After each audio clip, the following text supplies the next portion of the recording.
ये जो रोहित है ना भाई, इसका हम लोग बैलेंस बताना भूल गए। ये देखो भाई, एक वीजा ये है।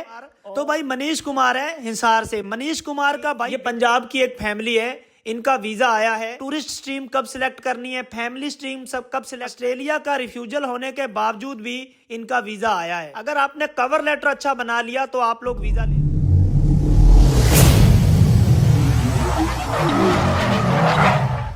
सो guys welcome back to the channel. So भाइयों, चमचमाते वीजे ऑस्ट्रेलिया के, आज तो मजा आ गया यार।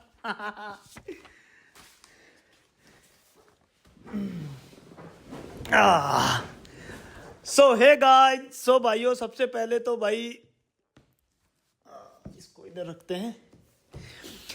सो guys welcome back to the channel. So भाइयों, टाइटल और थंबनेल से भाई पता चल गया होगा, आज अपने पास ऑस्ट्रेलिया के भाई 7 वीजे हैं।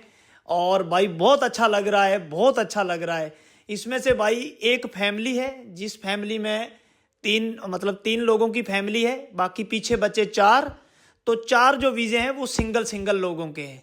तो भाई इसमें से खुशी इस बात की है क्योंकि ये जो मान के चलो कि ये 7 वीजे हैं, लेकिन 3 मेंबर एक फैमिली में।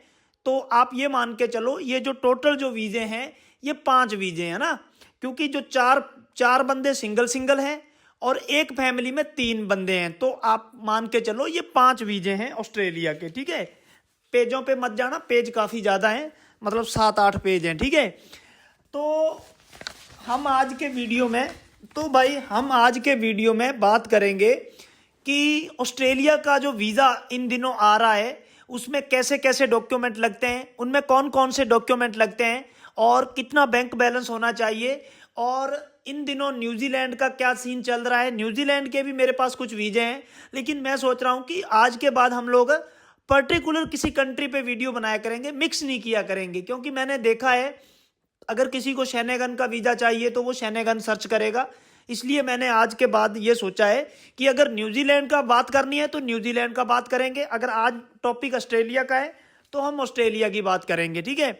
सबसे पहले मैं आपको बता दूं, इसमें से कुछ वीज़े हम लोग डिस्कस करेंगे। देखो, कुछ वीज़े तो अच्छी प्रोफाइल पे आए हैं, लेकिन हम डिस्कस करेंगे जो सिंपल प्रोफाइल पर जो वीज़े आए हैं वो वीज़े, ठीक है। तो भाई सबसे पहले तो आप लोगों में से किसी भाई ने अगर चैनल को सब्सक्राइब नहीं किया है तो आप सब्सक्राइब कर लेना। सबसे पहले मैं आपको बता दूं भाई, बहुत सारे भाई है ना कमेंट करते हैं कि मेरे से कांटेक्ट कैसे करना है।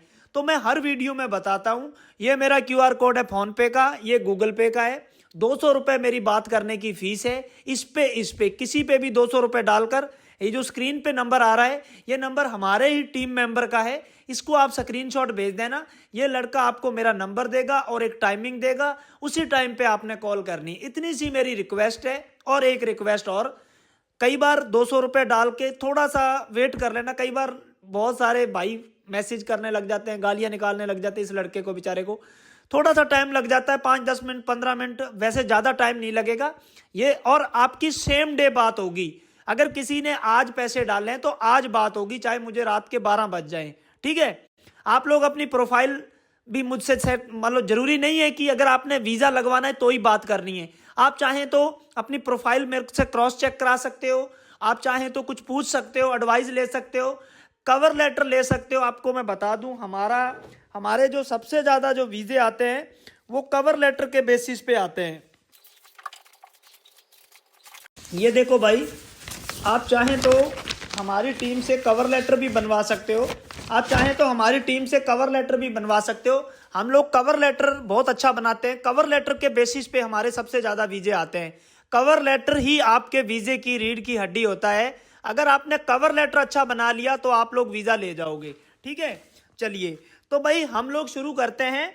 अब मैं आपको पहले ये वीज़े दिखा देता हूँ। इसमें से कुछ वीज़े हैं जो स्ट्रॉन्ग प्रोफाइल पे आए हैं, उस पर हम लोग जिक्र नहीं करेंगे। तो मैं आपको पहले वो वीज़े दिखा देता हूँ। तो सबसे पहले मैं आपको बता दूं, ये पंजाब की एक फैमिली है, इनका वीज़ा आया है। तो इनकी तो भाई प्रोफाइल अच्छी खासी थी, इनके खाते में बैंक बैलेंस भी अच्छा था। फिर भी मैं आपको ज़्यादा कुछ नहीं बताऊंगा, लेकिन बैंक बैलेंस बता देता हूं। इनके हस्बैंड वाइफ ये दोनों ही गवर्नमेंट सर्वेंट हैं, गवर्नमेंट कर्मचारी हैं। तो वाइफ के अकाउंट में भी 8-9 लाख रुपए बैलेंस था और इनके हस्बैंड के अकाउंट में भी 12 से 13 लाख रुपए बैलेंस था। तो दोनों के अकाउंट में कुल मिला के 21 लाख रुपए बैलेंस था, ठीक है। और इनकी जो ट्रैवल हिस्ट्री थी वो टोटल 5 कंट्री की ट्रैवल हिस्ट्री थी, ठीक है। तो ये तो मैं प्रोफाइल मानता हूँ स्ट्रांग, इनका वीजा तो आना था, ठीक है। अब हम बात कर लेते हैं, मेरे पास पीछे बचते हैं भाई टोटल 4 वीजे, ठीक है। तो भाई अब मेरे पास पीछे बचते हैं भाई, ये देखो 4 वीजे। अब मेरे पास पीछे बचते हैं 4 वीजे, ठीक है। अब इन 4 लोगों में से 3 बंदे ऐसे हैं जिनकी प्रोफाइल मैं चाहता हूं आज मैं आप लोगों के साथ डिस्कस करूं। और हाँ, वीडियो के लास्ट में हम लोग डॉक्यूमेंट की चेकलिस्ट पे भी बात करेंगे कि आप लोग कौन कौन से डॉक्यूमेंट ऑस्ट्रेलिया वीजे में यूज करके वीजा ले सकते हो। देखो भाई, बहुत सारी चीजें हैं जो मुझे नहीं लगता कि आप में से बहुत सारे लोगों को पता होगी। वो सिर्फ देखो, मैं आपको बता दूं, कई बार बंदे क्या करते हैं कि डॉक्यूमेंट सब पूरे होते हैं लेकिन फिर भी उनका वीजा रिफ्यूज हो जाता है। ऐसे मेरे पास बहुत केस आए हैं। अब मैं आपको बताता हूं सबसे मेन रीजन क्या है। ऑस्ट्रेलिया का जब भी बहुत सारे लोग वीजा डालते हैं 3 बड़ी मिस्टेक करते हैं। नंबर 1, जब वो फॉर्म भरते हैं तो वहां पर बहुत बड़ी बड़ी मिस्टेक कर देते हैं। नंबर दूसरा होता है, जब हम कैटेगरी सिलेक्ट करते हैं ना, जैसे मान लो टूरिस्ट स्ट्रीम कब सिलेक्ट करनी है, फैमिली स्ट्रीम सब कब सिलेक्ट करनी है, स्पॉन्सर वाली स्ट्रीम कब सिलेक्ट करनी है, यहां पर गलती कर जाते हैं। क्यों गलती कर जाते हैं? ऊपर तो टूरिस्ट सिलेक्ट कर लेते हैं, अंदर जाकर वो फैमिली स्ट्रीम सिलेक्ट कर लेते हैं। तो और तीसरी जो गलती है, डॉक्यूमेंट अपलोड करते वक्त बहुत सारे लोग गलती करते हैं, उनको पता ही नहीं है कि पासपोर्ट कैसे अपलोड करना है। या वो लोग क्या करते हैं, पासपोर्ट टेढ़ा मेढ़ा अपलोड कर देते हैं, हाथ उंगलियां बीच में आ रही हैं। कई बंदे मैंने ऐसे देखे हैं जिनके डॉक्यूमेंट मैंने डिलीट करके दोबारा से मैंने अपलोड करे। तो आप यार, अगर तो खुद अप्लाई करना है तो करो, मैं नहीं कहता, बट अगर आपको नॉलेज नहीं है, अगर आप फर्स्ट टाइम कर रहे हो तो किसी की हेल्प ले लिया करो, ठीक है। और नहीं तो भाई हमारे बिल्कुल नॉमिनल से चार्जेस हैं। मैं 10,000 रुपए में ऑस्ट्रेलिया का वीजा अप्लाई करके दे दूंगा और आपको अच्छी फाइल तैयार करूंगा। शैनेगन की मेरी फीस है 5,000। शैनेगन के देखो भाई, आज ही हमारा 3 पासपोर्ट और आए हैं। वो अभी मैं ये वीडियो बनाने के बाद उनकी अनबॉक्सिंग करूंगा। मुझे पक्का पता है उसमें भी वीजा होगा, लेकिन सबसे पहले मैं आपको बता देता हूं, ये देखो अपने फ्रेश पासपोर्ट पे वीजे आए हैं और रिफ्यूजल केस पर वीजे आए हैं, रिफ्यूजल केस पे। ये देखो भाई, पार्सल थोड़े दिन पहले, 2-3 दिन पहले आया था। तो एक तो ये वीजा है, ये रिफ्यूजल केस पे आया है। इसके बाद मैं आपको एक वीजा और दिखा देता हूं भाई। ये देखो भाई, एक वीजा ये है और एक मिनट, तीसरा जो वीजा है मैं वो भी दिखा देता हूं आपको। ये देखो भाई, तो भाई 3 लोगों के वीजे आए हैं अपने पास। देख लिया भाई आप लोगों ने। तो शैनेगन के हम लोग लेते हैं 5,000 रुपए और जापान के भी 5,000 है और बहुत सारी कंट्री है, न्यूजीलैंड का भी 5,000 है, यूके, ऑस्ट्रेलिया और यूएसए और कनाडा, ये 4 कंट्री है। इनका हम लोग 10,000 रुपए लेते हैं, मात्र 10,000, ठीक है भाई। तो मैं आपको ये कह रहा था कि भाई गलती मत किया करो, अच्छी फाइल बनाया करो, कवर लेटर और ट्रैवल आइटनरी। ट्रैवल आइटनरी मैं आपको बता देता हूं, आप लोग मेरी स्क्रीन पे देख सकते हो, ये न्यूजीलैंड की ट्रैवल आइटनरी है। अब आप देखो भाई, हम लोग इस लेवल पर काम करते हैं। अगर आप ऐसी ट्रैवल आइटनरी और ऐसा कवर लेटर बनाओगे, जो मैंने अभी आपको थोड़ी देर पहले कवर लेटर दिखाया था, ये वाला, अगर आप लोग ऐसी ट्रैवल आइटनरी और ऐसा कवर लेटर बनाओगे, ये देखो भाई, ऐसा कवर लेटर बनाने में भाई मेहनत लगती है।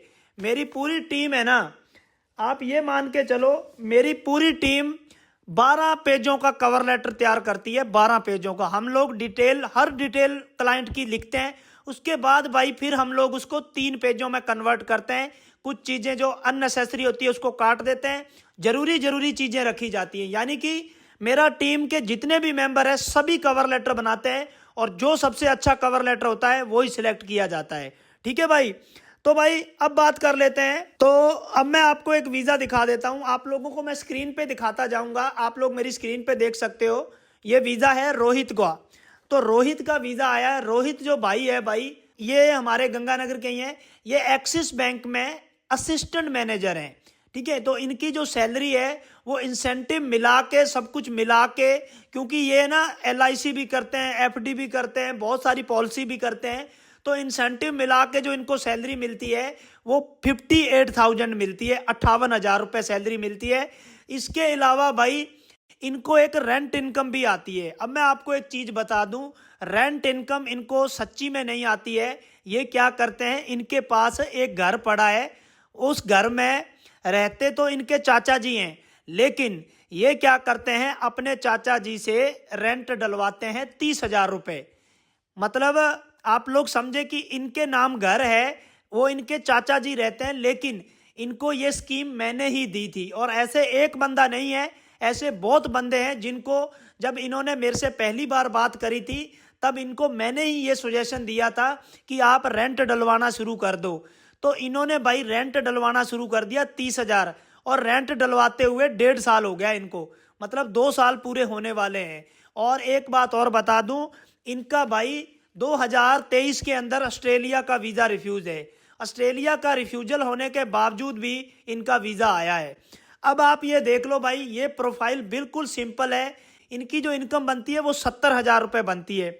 ITR जो इनकी है भाई वो 8,90,000 की ITR है, 16,000 रुपये टैक्स दिया गया है। आप लोग मेरी स्क्रीन पे इनकी ITR देख सकते हो, ठीक है। और अब बात कर लेते हैं ट्रैवल हिस्ट्री की। तो मैं आपको बता दूं, इनकी स्विट्जरलैंड, जर्मनी और इटली की ट्रैवल हिस्ट्री है। अब कई बंदे यहाँ पर कहेंगे कि भाई इनकी तो शेनेगन की ट्रैवल हिस्ट्री थी। देखो भाई, बहुत सारे बंदे ऐसे हैं जिन्होंने शेनेगन में ट्रैवल करने के बावजूद भी वीज़ा रिफ्यूज़ हो जाता है, ठीक है। मैं मानता हूँ इनके पास शेनेगन की ट्रैवल हिस्ट्री है, लेकिन भाई पहले इनका किसी और एजेंट से वीज़ा रिफ्यूज़ था। मैं ऐसे नहीं कहता कि मेरे वीज़े रिफ्यूज़ नहीं होते हैं, लेकिन भाई मैं काम अच्छा करता हूँ, मैं पूरी फाइल की जड़ तक जाता हूँ। मतलब फाइल के अंदर हम घुस के काम करते हैं भाई, मतलब छोटी से छोटी चीज़ भी हम लोग मिस नहीं करते हैं। हर बारीक चीज़ पूछी जाती है क्लाइंट से, फिर उसका कवर लेटर तैयार होता है, ठीक है भाई। उसके बाद भाई मैं आपको यहाँ से नहीं, सीधा यहीं दिखा देता हूँ। ये जो दूसरा वीज़ा है, ये भाई हरियाणा के हिसार से एक ये वीज़ा आया है। इनका नाम है भाई मनीष कुमार। तो भाई मनीष कुमार है हिसार से। मनीष कुमार का भाई बिजनेस है गोल्ड का, ज्वेलरी का बिजनेस है। और मनीष के पास भाई GST नंबर भी है। और मनीष ने भाई जो 25-26 का साल गया है उसमें इन्होंने 3 लाख रुपए GST पे करी है। और ITR की बात करें तो इनकी भाई 6,99,000 की ITR है। और मनीष भाई सिर्फ 3 कंट्री में ट्रेवल्ड है, दुबई, सिंगापुर और रशिया, ये 3 कंट्री में ये भाई ट्रेवल्ड है। 29 साल की भाई की उम्र है और 2 बार रिफ्यूजल है। एक बार USA से रिफ्यूजल है और दूसरा वीज़ा इनका ऑस्ट्रेलिया से रिफ्यूजल है, स्टडी वीज़ा 2019 के अंदर। तो भाई अब आप देख लो। अब बात कर लेते हैं कि भाई इनका बैलेंस कितना था। और हाँ, जो इससे पहले वाला लड़का था ना, रोहित भाई, इसका मैंने बैलेंस नहीं बताया आपको। रोहित का जो बैंक बैलेंस था भाई वो 10,61,000 रुपये बैंक बैलेंस था। ये जो रोहित है ना भाई, इसका हम लोग बैलेंस बताना भूल गए। तो रोहित भाई का जो बैंक बैलेंस था वो 10,61,000 था, ठीक है भाई। उसके बाद भाई मनीष कुमार की बात कर लेते हैं। भाई इसके पास तो इतना कुछ था, मैं आपको बता दूं। सबसे पहले हम शुरुआत करते हैं FDओं से। 4 इसके FDयां थी भाई। एक इसकी मम्मी के नाम है, एक इसकी भाई की गुड़िया है उसके नाम है, और 2 FDयां इसकी खुद के नाम है। तो 4 भाई की FDयां थी जिनकी वैल्यू बनती है 25 लाख रुपए, चारों FDओं की। अब बात कर लेते हैं बैंक बैलेंस की। तो भाई इनके अकाउंट में 19 लाख रुपए बैंक बैलेंस था मनीष कुमार के अकाउंट में। अब यहाँ पर ना बहुत सारे भाई ये सोचेंगे कि भाई इनके अकाउंट में तो बैंक बैलेंस था तो इनका वीज़ा आ गया। तो भाई मैं तो आपको भी बोलता हूँ, अभी एक बंदा और आएगा आगे, उसके खाते में 5,80,000 रुपये बैलेंस था, उसका भी वीज़ा आया। मैं आगे बताता हूँ, ठीक है। तो भाई मनीष कुमार का तो आपको मैंने बता दिया, बैंक बैलेंस, ITR सब कुछ बता दिया, ठीक है। अब तीसरा जो वीज़ा है आप लोग मेरी स्क्रीन पे देख सकते हो। ये जो है बंदा, ये जलंधर शहर का ये बंदा है हरप्रीत सिंह। जलंधर से ये भाई है हरप्रीत सिंह। और भाई मैं एक चीज़ बता दूं, इसका भाई मुर्गी पालन है और पोल्ट्री फार्म है। तो भाई का पोल्ट्री फार्म है लुधियाना में, लुधियाना के पास गांव है, वहां पर भाई का पोल्ट्री फार्म है। इनका जो पोल्ट्री फार्म है 2021 से बात चल रहा है। और भाई शेनेगन के अंदर नॉर्वे के और स्वीडन में ट्रैवल है भाई। सिर्फ 9 दिन का ट्रिप था, नॉर्वे और स्वीडन से भाई ट्रैवल है। और इनके 2 अकाउंट थे, एक करंट अकाउंट था, करंट अकाउंट में 4.5 लाख रुपए बैलेंस था और सेविंग अकाउंट में भाई बैलेंस था 5,80,000 रुपए। अब आप देख लो, ये सिंपल प्रोफाइल पर वीजा आया है। ठीक है भाई। अब भाई वीडियो बड़ा हो रहा है, एक लड़का और है, वो भी मैं आपको बता ही देता हूं। जो भाई लास्ट वाला है उसका भी बता ही देते हैं। जसप्रीत भाई है, जसप्रीत जो लड़का है वो भाई जीरकपुर से है। तो भाई इस भाई का वीजा आया। ये कंपनी में, इंश्योरेंस कंपनी में नौकरी करते हैं। इनकी जो तनख्वाह है, सैलरी है 95,000 रुपए सैलरी है। एक कंट्री ट्रेवल्ड है, थाईलैंड। लेकिन कितनी बार? 70 से 80 बार बंदा थाईलैंड ट्रेवल्ड है ये। मैं इसके 3 पासपोर्ट भाई भरे देखे जब मैंने, थाईलैंड थाईलैंड थाईलैंड थाईलैंड। मतलब बंदा 2012-13 से जा रहा है और बंदे की भाई एज है 38 साल भाई की एज है। इंश्योरेंस कंपनी में नौकरी करता है। आईटीआर जो है भाई की जो आईटीआर है वो 11,70,000 की आईटीआर है और सैलरी 95,000 है। रिफ्यूजल भाई का किसी कंट्री से नहीं है और ट्रैवल भाई कम से कम 80 से 81 बार थाईलैंड ट्रैवल्ड है। 3 पासपोर्ट भाई के भरे हुए हैं और कोई कंट्री ट्रैवल नहीं करी, किसी कंट्री से रिफ्यूजल नहीं है। ठीक है भाई। अब बात कर लेते हैं डॉक्यूमेंट की चेकलिस्ट की। डॉक्यूमेंट की चेकलिस्ट में मैं भाई एक काम करता हूं, बिजनेस में क्या क्या डॉक्यूमेंट चाहिए मैं आपको मोटे मोटे बता दूंगा। पासपोर्ट, आधार कार्ड, पैन कार्ड नहीं बताऊंगा। डॉक्यूमेंट की चेकलिस्ट, ऑस्ट्रेलिया के लिए क्या क्या डॉक्यूमेंट चाहिए। नंबर 1 भाई पासपोर्ट तो आपको पता होना चाहिए। ये जो चेकलिस्ट है मैं स्क्रीन पे लगा देता हूं, मेन मैं आपको बता देता हूं। नंबर 1 पे चाहिए बिजनेस का रजिस्ट्रेशन अगर बिजनेस मैन है। नंबर 2 पर चाहिए करंट की स्टेटमेंट 6 मंथ की लगाना, 3 महीने की मत लगाना। नंबर 3 पर चाहिए सेविंग की स्टेटमेंट 6 मंथ की लगाना। और उसके बाद नंबर 4 पर है आईटीआर। आईटीआर कोशिश करना 4 साल की, 5 साल की जितनी भी पड़ी है वो सब लगा देना। लेकिन लास्ट आपको 25-26 की जो आईटीआर है वो कंप्यूटेशन चार्ट के साथ लगानी है। बाकी आईटीआर आप एक्नॉलेजमेंट वाला ये जो पेज होता है ना, ऐसी लगा देना। जितनी भी आप चाहे 2015 से आईटीआर भर रहे हो, सारी आईटीआर अपलोड कर दिया करो। उसके बाद भाई बात कर लेते हैं, अगर आपके पास आपकी कोई प्रॉपर्टी वैल्यूएशन है तो कोई सीए रिपोर्ट या प्रॉपर्टी वैल्यूएशन है तो भाई प्रॉपर्टी वैल्यूएशन जरूर लगाया करो अगर आपके पास प्रॉपर्टी वैल्यूएशन है तो। और उसमें आप अपना गोल्ड, अपनी गाड़ियां, अपनी कोई भी प्लॉट है, सब कुछ इंक्लूड करके एक अच्छी सी प्रॉपर्टी वैल्यूएशन बनवा लिया करो किसी ढंग के सीए से। ठीक है भाई। उसके बाद भाई आप चाहें तो कोई आपके पास प्रॉपर्टी के पेपर है और हाँ, पासपोर्ट आपने पूरा 36 का 36 पेज का पासपोर्ट को स्कैन कर लेना है। ठीक है भाई। इसके अलावा अगर कोई, जैसे आपके पास कोई बिजनेस का रजिस्ट्रेशन है, जीएसटी है, कोई ट्रेड लाइसेंस है, कोई शॉप एक्ट है, तो वो भी आप साथ में ऐड कर लेना। बाकी अगर कोई डॉक्यूमेंट भूल गया होऊंगा तो मैं यहाँ पर लाइन लिख दूंगा नीचे। ठीक है। उसके बाद भाई बाकी के जो डॉक्यूमेंट है वो देख लेना। Cover letter, travel itinerary, flight, hotel, वो तो सब भाई हम करेंगे, तो वो आप टेंशन छोड़ देना। ठीक है। उसके बाद सेम ऐसे ही भाई अगर कोई बंदा सैलरी पर्सन है तो सैलरी पर्सन के लिए ये चेकलिस्ट होनी चाहिए। आप लोग देख लो, सैलरी पर्सन के लिए जो चेकलिस्ट है वो मेरी आपकी स्क्रीन पे है। इसमें क्या होना चाहिए, आपका एक तो ज्वाइनिंग लेटर होना चाहिए, या ज्वाइनिंग लेटर नहीं है, ज्वाइनिंग लेटर ऐसा होता है अगर नहीं है तो उसकी जगह आप एम्प्लॉय आईडी लगा सकते हो। ये देखो, ये बेसिकली आप जहां नौकरी करते हो ये प्रूफ होता है कि आप कितने टाइम से नौकरी कर रहे हो। ठीक है। उसके बाद 6 मंथ की सैलरी स्लिप। सैलरी स्लिप क्या होती है, आपकी जो सैलरी आती है उसी को आपकी अपनी कंपनी से सैलरी स्लिप निकाल लेनी है उस कंपनी की लेटर पैड पे। ठीक है। लेटर पैड पे सैलरी स्लिप निकालनी है। नंबर 3, आपके पास 2 साल की मिनिमम आईटीआर होनी चाहिए। ज़्यादा होगी तो मैंने पीछे बोल ही दिया कि जितनी ज़्यादा आईटीआर हो सब लगा देना। ठीक है। तो ज्वाइनिंग लेटर हो गया, सैलरी स्लिप हो गया और 6 मंथ की बैंक स्टेटमेंट हो गया। नंबर 4 है एनओसी लेटर, जो सबसे इंपॉर्टेंट है। एनओसी लेटर क्या होता है, आपकी कंपनी को कोई ऑब्जेक्शन नहीं है कि आप घूमने जा रहे हो। एनओसी लेटर होता है नो ऑब्जेक्शन सर्टिफिकेट। आपकी कंपनी लिख के देती है कि ये फलाना बंदा हमारा एम्प्लॉई है, ये पासपोर्ट नंबर है, ये इतनी दिन से लेकर इतनी डेट से लेकर इतनी डेट तक ये घूमने जा रहा है, वी हैव नो ऑब्जेक्शन। ठीक है भाई।